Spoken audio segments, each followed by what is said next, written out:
Hello students, आज का जो हमारा वीडियो है ये आपके सीए इंटर कॉस्टिंग एग्जाम में 40 से 50 मार्क्स आपको सेव करके दे सकता है। तो प्लीज इसे बहुत ध्यान से देखिएगा और पूरा लास्ट तक देखिएगा, एक सेकंड का भी वीडियो आप मिस नहीं करेंगे। मुझे मालूम है कि यह बहुत ही क्रूशियल टाइम है आपके लिए, तो आपके लिए 2 मिनट निकालना भी मुश्किल है, but trust me on this कि आप ये जो 2 मिनट 4 मिनट यहां पे लगाओगे, इस वीडियो को देखोगे लास्ट तक, that will be an investment for you, जो आपको आपके एग्जाम के दिन वो 3 घंटे में रिटर्न देगा।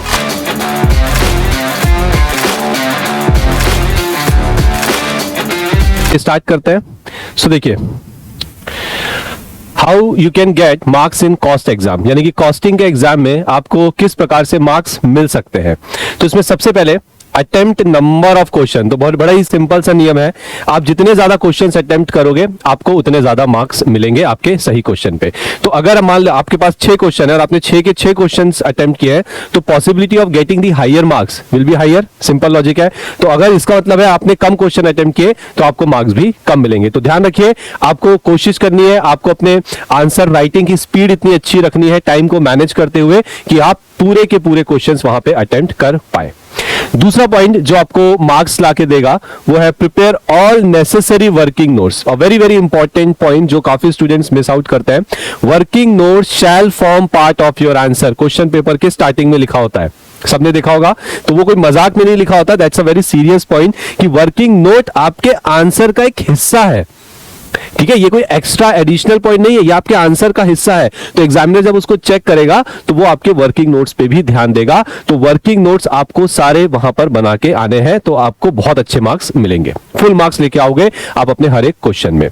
तीसरा पॉइंट जो आपको मार्क्स दिलाता है वो है आपका प्रेजेंटेशन। आपको पता ही होगा कॉस्टिंग में, जैसे कि बजटिंग चैप्टर है जिसमें आपको स्टेटमेंट बनाना होता है, उसके बाद आपका मार्जिनल कॉस्टिंग सिस्टम के अंदर प्रॉफिट निकालो, वहां भी स्टेटमेंट है, कई जगह आपको अकाउंट बनाने होते हैं। तो ये जो टेबल है, स्टेटमेंट्स है, इनका प्रेजेंटेशन आपको बहुत अच्छा रखना पड़ेगा। प्रेजेंटेशन अच्छा रखना पड़ेगा मतलब जैसे कि कोई स्टेटमेंट, जैसे कोई टेबल है तो टेबल के ऊपर कॉलम होता है, रो होती है, तो कॉलम की हेडिंग भी होती है, रो की भी हेडिंग होती है। तो सिर्फ लाइनें खींचना इज नॉट प्रेजेंटेशन, उस लाइन को हेडिंग देना, रो को, कॉलम को हेडिंग देना, दैट इज प्रेजेंटेशन। आपको उस प्रेजेंटेशन पे भी काम करना है। तो अगर आप ये 3 चीजें करते हो, पहली चीज आप सारे क्वेश्चंस अटेम्प्ट करते हो, आप उनके प्रॉपर वर्किंग नोट्स बना के आते हो और आप प्रॉपरली प्रेजेंट करते हो अपने टेबल्स को, स्टेटमेंट्स को, अकाउंट्स को, तो आपको आपके वहां पे अच्छे मार्क्स मिलेंगे।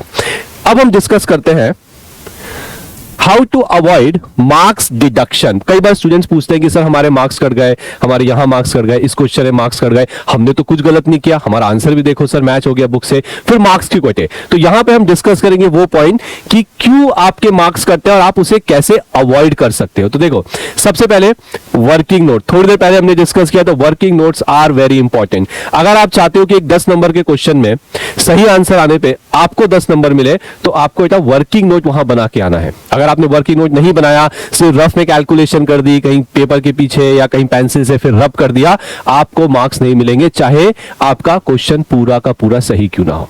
तो please prepare working notes, and when you prepare working notes, prepare them in a neat and clean way, अच्छी तरीके से। दूसरी चीज जो आपको मार्क्स कम करके दे सकती है वो है फॉर्मेट्स। ठीक है, आप अगर टेबल बना रहे हो, अगर आप कोई स्टेटमेंट तैयार कर रहे हो या आप कोई अकाउंट प्रिपेयर कर रहे हो कॉस्टिंग के सॉल्यूशन के अंदर, तो फॉर्मेट पे ध्यान दीजिएगा। कॉलम्स की हेडिंग, रो की हेडिंग्स, ये आपको प्रॉपर रखनी है, ये आपको मार्क्स दिलाएंगी। ओके, अगर आप नहीं बनाओगे, प्रॉपर तरीके से नहीं बनाओगे, कहीं भी टेढ़ी मेढ़ी लाइन खींच के आ जाओगे, किसी कॉलम की हेडिंग कुछ और देके आ जाओगे, तो you will reduce your marks there. तीसरा पॉइंट जो है जिसमें हम बात करेंगे दैट इज प्रेजेंटेशन। तो अगर आप चाहते हो कि आपके मार्क्स बने रहे, अगर आप चाहते हो कि सब कुछ लिखने के बाद आंसर सही आने पर, वर्किंग नोट्स भी करने पर मेरे मार्क्स ना कटे, तो इसका ध्यान रखना, किसका, प्रेजेंटेशन का। प्रेजेंटेशन का मतलब है कि आप अपने आंसर को, अपने सॉल्यूशन को एग्जामिनर के सामने कैसे प्रेजेंट कर रहे हो। तो जब आप प्रेजेंटेशन करोगे, ओके, तो आपको अननेसेसरी वहां पे कटिंग नहीं करनी है। फॉर एग्जाम्पल आपने लिखा बजट, ये वर्ड आपने कहीं पे लिखा, आपने इसको काट दिया इस तरह से, ऐसा नहीं करना है आपको। यह आपके प्रेजेंटेशन को पूरी तरह से खराब कर देगा।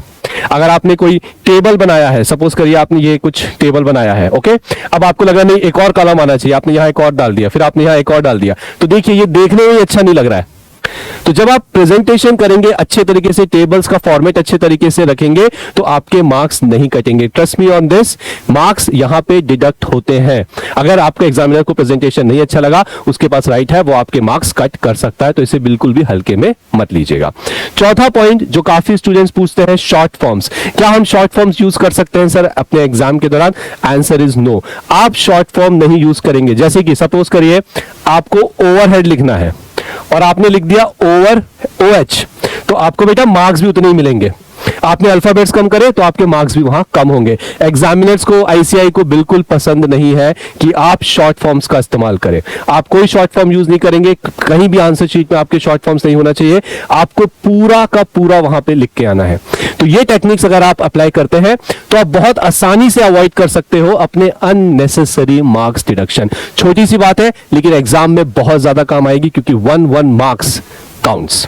आई होप आपको ये पॉइंट्स यहां पे समझ में आए होंगे जो हमने डिस्कस किए। Thank you very much and all the best for your exams. आशा करता हूं कि ये जो पॉइंट्स अभी मैंने आपको दिखाए, ठीक है, ये पॉइंट्स आपके दिमाग में अच्छे से बैठ गए, आपको समझ में आ गए हैं, और एग्जाम में आप इनका ध्यान रखेंगे और आप अपने 40 से 50 मार्क्स वहां पर सेव करेंगे। तो इस वीडियो को आप अपने फ्रेंड्स के साथ, कलीग्स के साथ ज्यादा से ज्यादा लोगों को शेयर कीजिए, और ताकि वो भी इसका बेनिफिट यहां पर उठा सके। All the best, thank you very much.